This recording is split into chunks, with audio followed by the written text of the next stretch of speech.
पुण्यात 26 मे पासून पुढचे 14 दिवस जमावबंदीचे आदेश लागू करण्यात आलेत।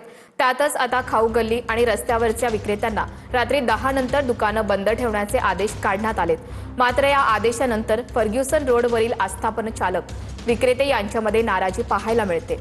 याचा आढावा घेतला आमच्या प्रतिनिधींनी।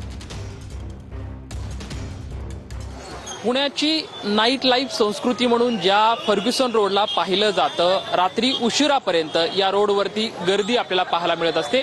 मात्र पुणे पोलीस आयुक्तांकडून जी सूचना जारी केल्या आहेत की 26 मे ते 8 जून पर्यंत पुण्यामध्ये जमावबंदी असणार आहे। त्याचबरोबर ती रस्त्यावरील फुटपाथावरील जे काही दुकाने आहेत, त्याचबरोबर ती खाऊ गल्ल्या आहेत, त्या खाऊ गल्ल्या सुद्धा 10च्या नंतर बंद असणार आहेत। याचं चित्र सध्या आपल्या पुण्यामध्ये पाहायला मिळते। पुण्यामधली ही जी फर्ग्युसन रोडवरची खाऊ गल्ली आहे ते पोलिसांकडून आता या ठिकाणी सूचना देऊन जे आहे ते बंद करण्यात येत आहे। खरं तर दुसरा दिवस आहे जेव्हापासून जमावबंदी सुरू झाली आहे। कालपासून खरं तर ही जमावबंदी जी आहे ते सुरू झालेली आहे आणि ह्याचं चित्र जे आहे ते सध्या आपल्याला पुण्यामध्ये पाहायला मिळतं। कालपासून खरं तर पुण्यामधली ही जमावबंदी आहे ती सुरू करण्यात आली आणि पुढे 8 जून पर्यंत म्हणजे 26 मे ते 8 जून पर्यंत ही जमावबंदी जी आहे ती असणार आहे। कॅमेरामॅन अभिजित पिसेसोबत लक्ष्मण जाधव, QNN मराठी, पुणे।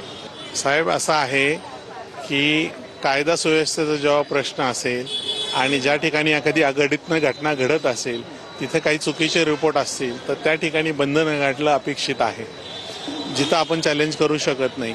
परंतु प्रामाणिकपणे आणि सरकारने दिलेल्या परवान्यानुसार एखादा व्यावसायिक या ठिकाणी दुकान सुरू ठेवतो, अर्थात तो GST भरत असतो, वेगवेगळ्या टॅक्सेस त्या ठिकाणी भरत असतो, त्याचं दुकान अशा वेळी कुठलाही विचार न करता बंद करणं अन्यायकारी आहे। हे दुकानचे आणि गुन्हेगाराचे काय संबंध नाही का?